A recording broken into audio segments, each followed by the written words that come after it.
Para hablar sobre la restitución nos acompaña Aurelio Suárez, él es coordinador de la Asociación Nacional por la Salvación Agropecuaria. Aurelio, muchas gracias por estar esta noche con nosotros. Muy buenas noches a ti, Omaira, a los televidentes y mil gracias también por su invitación. La primera pregunta, ¿qué va a pasar?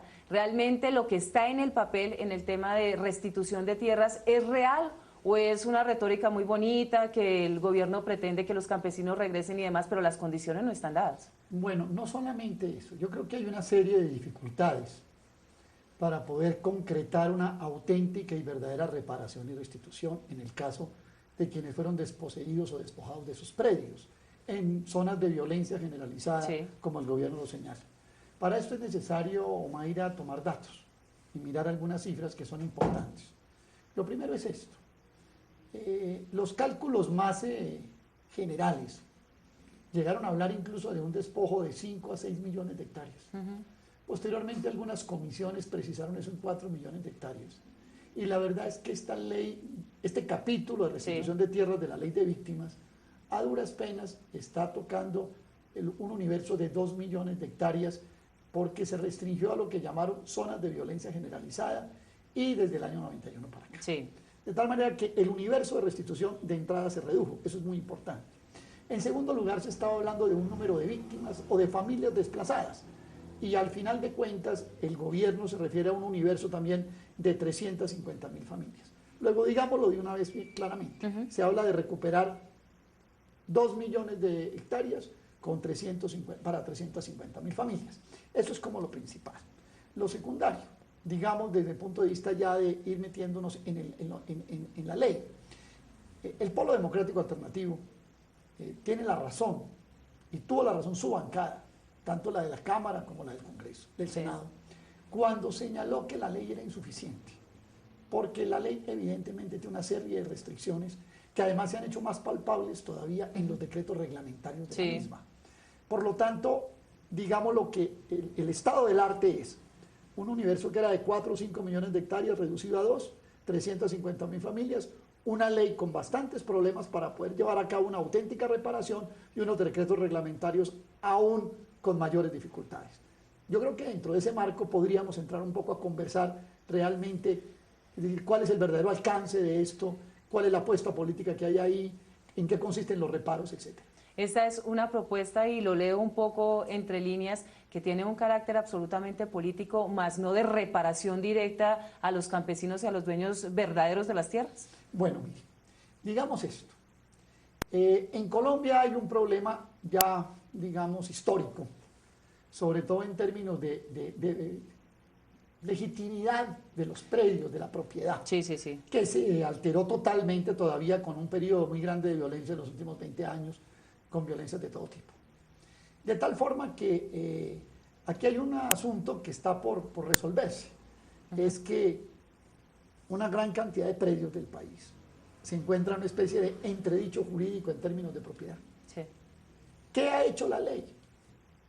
La ley le ha dado al Estado colombiano, a través de la Unidad de Reparación de Víctimas, el deber de diligenciar las reclamaciones de los despojados. Y en ese sentido es evidente, y hay un consenso en la opinión nacional, de que lo que usualmente se debe hacer, y es que quien hoy tenga la tierra, tenga que demostrar que de hecho legalmente la tiene y puede acreditar los títulos suficientes, a esa persona no se le dio la carga de la prueba.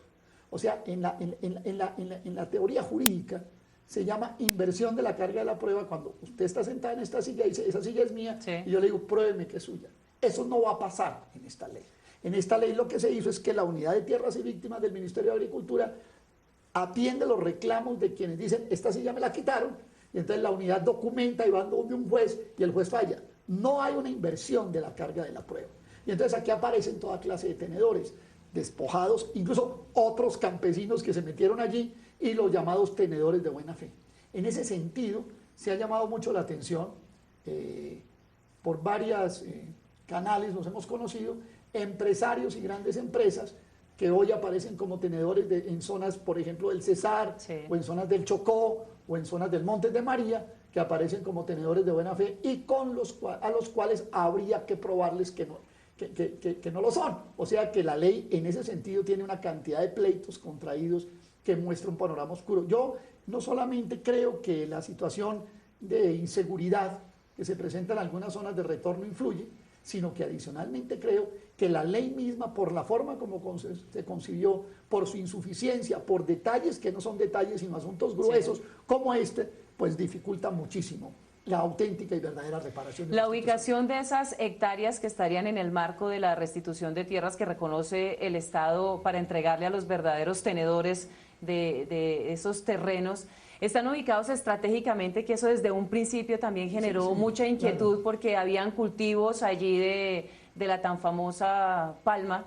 y también otros cultivos que venían empresarios directamente relacionados con el Estado desarrollando proyectos agropecuarios. O sea, de una manera muy estratégica se determinan unas hectáreas que no corresponden directamente, y usted lo ha dicho en la primera pregunta, que no corresponden del todo a las víctimas de todo este tema de la violencia de las tierras. Pero hay una cosa que es esta, yo no me quiero referir solamente al tema de palma y forestales. También hay, para hay que otras no cosas. digamos pues que estamos señalando un cultivo en especial, porque seguramente también hay productores de palma en el país que tienen todas sus situaciones en orden. Pero lo que le quiero decir es esto: la forma como esa contradicción resolvió, como la ley trató de resolver esa contradicción, es peor. Porque mire qué pasa. Supongamos que yo soy un despojado. Sí. Voy a la unidad de restitución de tierras y voy donde un juez y le digo, esa tierra donde están esos forestales era mi tierra. Entonces él se va donde quienes tienen en este momento ese agronegocio desarrollado o ese agrocultivo grande, y entonces la persona le dice, hombre, sí, pero yo lo compré de buena fe.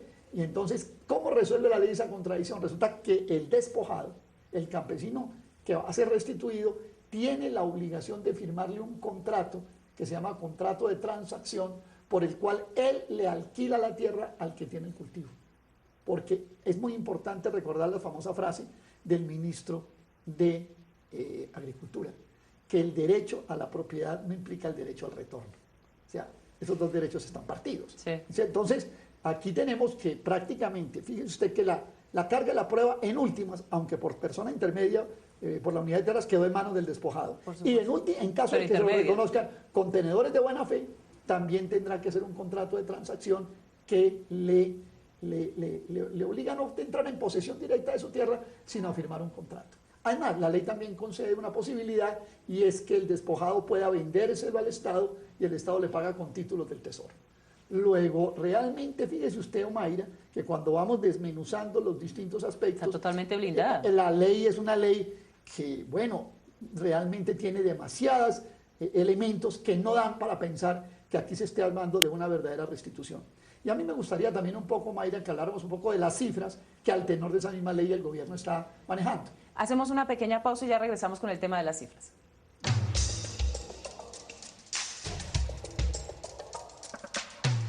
Radio Revista Encuentro.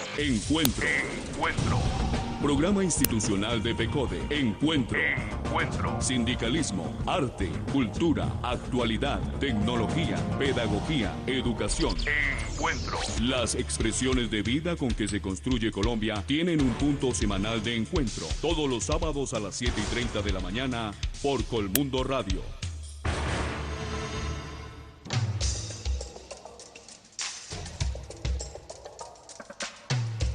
Estamos de regreso en Contrastes, porque la realidad tiene diferentes miradas. Esta noche hablando con el señor Aurelio Suárez, coordinador de la Asociación Nacional por la Salvación Agropecuaria, sobre la restitución de tierras. Quedamos en punta sobre las cifras, unas cifras que no coordinan y no coinciden específicamente con el tema de las víctimas y las cifras, por supuesto, que presenta el Estado. Bueno, hay más de 5 documentos oficiales. Yo podría citarle pues de entrada el plan de desarrollo, podría citarle documentos de planeación nacional, declaraciones oficiales del director del INCODER, el doctor Juan Manuel Ospina, que señalan que el gobierno nacional se comprometió en los 4 años de vigencia del primer mandato, por ahora del presidente Santos, de restituir 160.000 predios. No 160.000 hectáreas, 160.000 predios. Pero ¿qué sucede? Cuando se saca la ley, ya se expide y comienza a regir, el gobierno dice que para el año 2012, que ha entregado 699, que para el año 2012 va a entregar 2.000, que después entregará, y al final las cuentas le dan que a 31 de diciembre del año 2013 entregaría más o menos 11.200 predios. O sea que le quedarían solamente de enero del 2014 al 7 de agosto del 2014 para entregar casi 150.000. Luego, la verdad es que el gobierno hizo una promesa que evidentemente no puede cumplir. Yo le quiero dar un dato, Omaira. En este momento, y a los televidentes, por supuesto, en este momento los jueces que tienen que fallar, se han nombrado 22 jueces. Sí, sí, sí. Y leí una nota de prensa esta semana en la que se dice que los 22 jueces todavía no les ha llegado el primer caso. Luego, estamos hablando de una situación que realmente aparece totalmente incongruente, el discurso del gobierno y la ley contra las realidades. Y una cosa que me parece muy importante agregar, el gobierno trató de hacerlo, y yo no voy a meter buena o mala fe, simplemente presentó unas cifras de 800.000 hectáreas de tierra entregada, y cuando esas hectáreas se empezaron a discriminar y sacaron de ahí baldíos o reconocimientos para resguardos indígenas o territorios comunes de consejos colectivos comunitarios afrodescendientes, aparecieron apenas muy pocas hectáreas de lo que se trata verdaderamente de restitución. Incluso se han hecho algunos, yo diría, presentaciones de tipo mediático para darle a la opinión la idea de que se está en eso, que es el famoso caso de la hacienda Las Catas en Córdoba, donde se trataba de un predio que ya hace algunos años Estupefacientes había entregado. Allá iba. Ya, que había entregado, claro, eso es muy interesante, había entregado y ya la comunidad estaba ya sentada hacía rato, pero fíjense una cosa que es muy grave. Lo de las catas devela otro aspecto que me parece importante comentar, que es el tema del modelo agropecuario. Entonces, ¿de qué se trata? Que unos campesinos a los que se les entrega una tierra le aportan la tierra para un cultivo, la mayoría de ellos de tardío rendimiento, a un operador industrial, y ese operador industrial apalancado con un capital financiero muestra el agrocultivo y se aporta la tierra por parte de los campesinos. Es que los campesinos van a quedar, por donde lo vea, van a quedar como mediadores, como intermediarios, no como dueños totales. Mire, Omaira, es muy importante aquí mirar algo de economía. En general, en la agricultura, el capital y la tierra van por aparte. La tierra no hace parte del capital. Y buena parte de las ganancias de quien coloca el capital en un proyecto agrícola radica en conseguir tierra a bajo costo. Técnicamente decimos tierra de bajo costo y oportunidad. Sí. Es decir, que usted logre conseguir quien le ponga la tierra y quien pague lo que la tierra significaría dedicarla exclusivamente a ese cultivo y no a otros, y usted simplemente invierte el capital y tiene los retornos. Este modelo es un modelo que, a mi modo de ver, está tendiendo en esa dirección. ¿Cómo conseguir para el gran agronegocio tierras de bajo costo y oportunidad que permitan rentabilidades enormes al capital que entra a hacer el negocio? Y esas tierras se pueden conseguir por varios métodos. Primero, por ejemplo, que estos campesinos destituidos aporten la tierra. Sí, claro. Otra, tierras en baldíos en comodato. U otras tierras conseguidas barato que se puedan justifiquen la inversión y el costo sea bajo.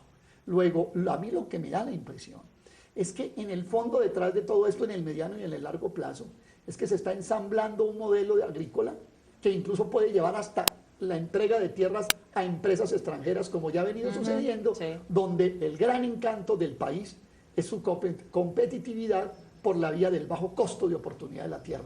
Unos poniéndola a los restituidos, otros el Estado a través de baldíos. Ya en el Plan Nacional de Desarrollo esa entrega de baldíos está más o menos ya prescrita, está demandada, pero sí, se intentó hacer. O también tierras que se consiguen a bajo precio. Me devuelvo un poco y es sobre la entrega de los terrenos baldíos. Un poco el gobierno nacional ha aprovechado esto para presentarlo con un gran show mediático, la entrega de los títulos a los campesinos. Y la gente lo que ha entendido, la gente común y corriente, es que empezó el proceso de restitución de tierras, ya se están entregando los títulos y así la de los campesinos, la gente que está laborando en esas tierras sale diciendo, bueno, ya tengo mi título, tengo mi tierra y demás. Pero detrás de todo esto está lo que usted está diciendo, o sea, no es restitución de tierras, son tierras que ya estaban habitadas por estos campesinos, no son títulos del proceso de restitución. Sí. Entonces, no, hay una cosa esta es otra verdad. Son de otros orígenes. Hay una tierra que es originada en los baldíos del Estado. El Estado es el más grande terrateniente del país, digámoslo así, porque es el dueño de los baldíos. Entonces mucha gente se ha sentado allí en baldíos, etcétera. Claro, pero el meollo está en la restitución de las tierras que fueron apropiadas de manera violenta. El Estado dice, mira, aquí le entrego esos baldíos. Pero esas tierras no fueron originadas en un despojo inicial. Una cosa es la entrega de baldíos, de tierras del Estado, que se ha hecho toda la vida, se ha hecho desde hace un siglo, ¿cierto? Se hizo casi desde la colonización antioqueña. Ese proceso es un proceso permanente. Y otro es, y que tienen además una restricción. La entrega de baldíos está restringida a que sea en el marco de los objetivos del Estado Social de Derecho, o sea, del acceso de quienes no tienen tierra a tener tierra. Esa es una cosa. La otra cosa es la tierra que yo levanto aquí al poseedor de buena o mala fe, lo saco de ahí, le digo al campesino, mira, a usted le quitaron esa silla, ven que se la doy. Esa es otra cosa. Eso es lo que no ha funcionado. Eso es lo que está paralizado, eso es lo que tiene la ley y eso es lo que no aparece claro que se pueda señalar. Y más grave aún, un elemento que usted señalaba también, cuando en muchos casos ya el que está ahí sentado le ha dicho al otro, usted viene para acá y es que vamos a proceder violentamente. Exacto. Hay un elemento adicional, pero es un elemento adicional a las trabas mismas que la legislación está colocando. Es que pareciera que todo está construido para generar trabas para que el campesino regrese a su tierra y le devuelvan. Puede ser una lectura, no es la verdad total ni la verdad revelada, ya pero hay puede mucha ser... gente que está planteando esas inquietudes, ¿no? Uno, porque, por ejemplo, la Fundación Arcoíris ha manifestado que pareciera que se está consolidando un gran ejército privado en algunas regiones del país. Hay versiones de que es verdad, que no, pero en caso tal, lo que sí es cierto es que se están amenazando a los líderes que están visibilizando este tema de la restitución de tierras, amenazando a los campesinos para que no vayan a pedir la restitución de sus terrenos, de sus hectáreas. Entonces la gente tiene miedo y el proceso nuevamente se trunca por ahí. Bueno, sobre eso quisiera decir 2 o 3 cosas, si me permites. La primera es esta. Yo no tengo una información muy directa ya del tema de la violencia, yo me manejo otros, digamos, otro tipo de análisis, pero bueno, algo tendrá que haber de cierto desde que centros de estudio interesantes y bueno, y debidamente fundamentados. Las amenazas son visibles. Están pues ahí, correcto. Pero hay un segundo punto sobre el que yo quiero mirar, hagamos un ejercicio, ¿qué va a pasar dentro de 10 años? La ley tiene una vigencia de 10 años. 10 años. Dentro de 10 años el país se va a parar y decir, bueno, ¿qué pasó? ¿Qué es lo que yo creo que va a ser el balance de esto? ¿Es un catastro saneado? ¿En manos de quién? Esa es la gran pregunta. ¿Cierto? Le quiero contar una cosa. Esta ley tiene antecedentes parecidos. Las parcelaciones de Olaya Herrera y López Pumarejo desde los años 26 hasta el año 40. Al final de cuentas, solamente se le pudo escriturar la tierra al 7% en pequeñas propiedades. La colonización antioqueña, que también se habló en el siglo XIX y XX de un proceso nuevo, terminó escriturando las tierras en pequeñas parcelas apenas al 3%. O sea, el país no tiene unas experiencias positivas y lo que estamos viendo con todos estos elementos perturbadores de un proceso auténtico de reparación es que la gran apuesta es el catastro saneado dentro de 10 años. O sea, dentro de 10 años se baja el telón y como quedó, quedó. Y lo que quedó, quedó. Y entonces vamos a ver qué pasa. Sin olvidarnos una cosa, Colombia tiene el régimen de distribución de tierra más desigual del mundo. Tiene lo que se llama, en teoría económica, un 0,91 de coeficiente de Gini, acorde con el tamaño de los predios, y un 0,85 acorde con el valor de los predios. Le cuento que el mayor grado de desigualdad es a 1, o sea que nosotros estamos muy cerquita. No. Vamos a ver cómo queda este Gini después de 10 años. Como está la cosa, a mi modo de ver, hay bastantes dudas de que efectivamente por lo menos pudiéramos quedar en un porcentaje como el que estamos hoy. Si ese catastro se sanea dentro de 10 años, en estas condiciones, con todas estas dificultades, yo me temo mucho que hayamos modificado esa situación que es vergonzosa para Colombia en el concierto internacional. No, pues se fortalecerá la inequidad, por supuesto. Una pausita y ya regresamos.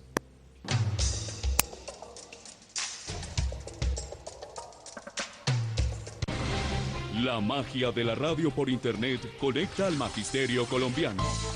Escucha nuestro programa Encuentro a través de la página www.fecode.edu.co. Voces de actualidad, temas de interés, opiniones y música. Haz clic sobre el icono Radio Fecode y accede al sonido de la educación colombiana.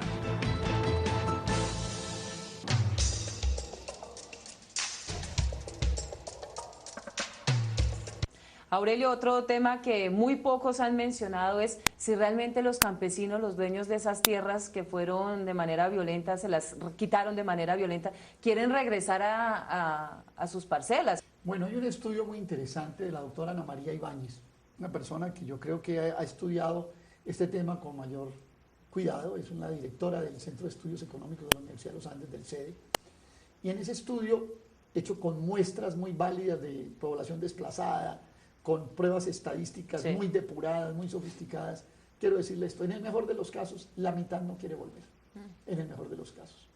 Hay casos incluso mucho más graves, por ejemplo, fíjese usted, por ejemplo, esta cosa, Omaira, solo el 60% de los hogares desplazados tienen jefatura de hogar masculina. Entonces, la mujer, por ejemplo, volver en estas condiciones, el tema de seguridad, que algo se mencionó, es una de las variables que más influyen en el no querer retornar. Entonces, incluso la exposición de motivos de la misma ley también señala que hay un número muy importante de la población que no se puede desplazar. Entonces, ¿cuál es el cierre de la cosa? Una ley que no es expedita ni clara en la restitución auténtica y verdadera.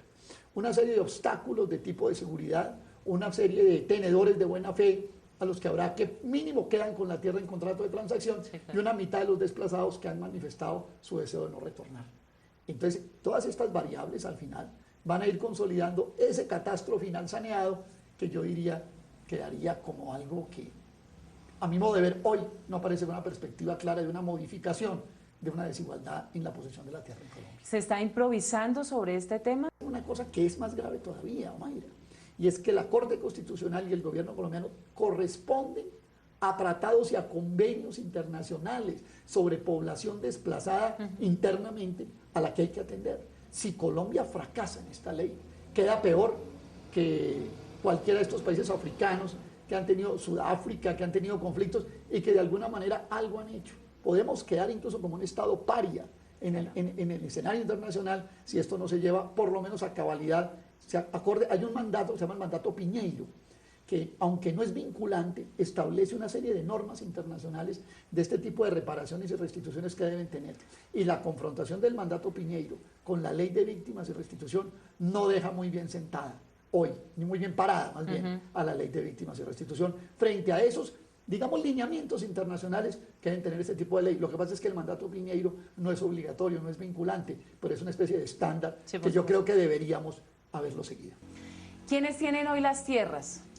Pues es que lo que va a tratar de declarar la ley, lo que van a tratar de declarar los jueces, pero digamos una cosa, incluso en aquellos sitios donde se presente un litigio que el juez no pueda resolver, hay que ir a un tribunal adicional sobre el que se hacen las apelaciones. Luego, la verdad es que esto al final, uno oye al superintendente de notariado, entonces dice mil cosas. Yo ayer escuché una presentación de rendición de cuentas de la superintendencia de notariado, donde se hablaba de dificultades en Montes de María con empresarios, dificultades en Jiguamiandó y en Curvaradó con otros empresarios, hay problemas en el Cesar, hay gente que hace entrevistas en los grandes medios escritos los domingos tratando de decir yo soy tenedor de buena fe, es decir, y hay periodistas que se les prestan para eso. Sí. Bueno, entonces aquí hay una cantidad de cosas que eso es lo que el país tiene que esclarecer. La verdad es que esa pregunta, si es la del millón, la van a tener que resolver 34 ciento y pico de jueces, no sé cuántos magistrados, y dentro de 10 años sabremos de quiénes eran y en manos de quién quedaron. ¿No? Aurelio, finalmente esta es una ley que se aterrizará para beneficiar a los directos perjudicados en todo este tema de las tierras, porque a uno le parece sorprendente que ahora los tenedores, de verdad, no los de buena fe, sino los de verdad, que infortunadamente porque en la época no sacaron su título y demás de propiedad de tierras, hoy estén haciendo un círculo vicioso para poder decir, esta tierra es mía, yo viví aquí por tanto tiempo, fui expropiado por esta situación y demás. O sea, tienen que hacer un conflicto de más del que tuvieron que tener cuando salieron de sus tierras para poder decir esta tierra es mía. Mire, a mí yo no quisiera pensar mal, pero yo quiero responderle de la siguiente manera. En julio del año 2010, ya electo el presidente Juan Manuel Santos, dio una entrevista al periódico Financial Times en el terreno entre haber sido elegido y posesionarse. Y en esa entrevista el doctor Santos dice que sus 3 propuestas de negocios fundamentales son lo que él ha llamado locomotoras, que allá la llamaba sectores claves, key sectors, dice en esa entrevista. Eran la minería, el agronegocio y la infraestructura. Yo no quiero pensar que todo este proceso esté ligado con esas locomotoras, porque entonces sí estaríamos cayendo en una situación en la cual usted me pregunta. Yo creo que es el doctor Santos el que tiene que aclararle directamente a la opinión nacional y sus ministros. El agronegocio va por un lado y esto va por el otro, ¿cómo es la cosa? El gobierno necesita reforzar de manera inmediata todo el tema, todo el marco jurídico para agilizar este proceso.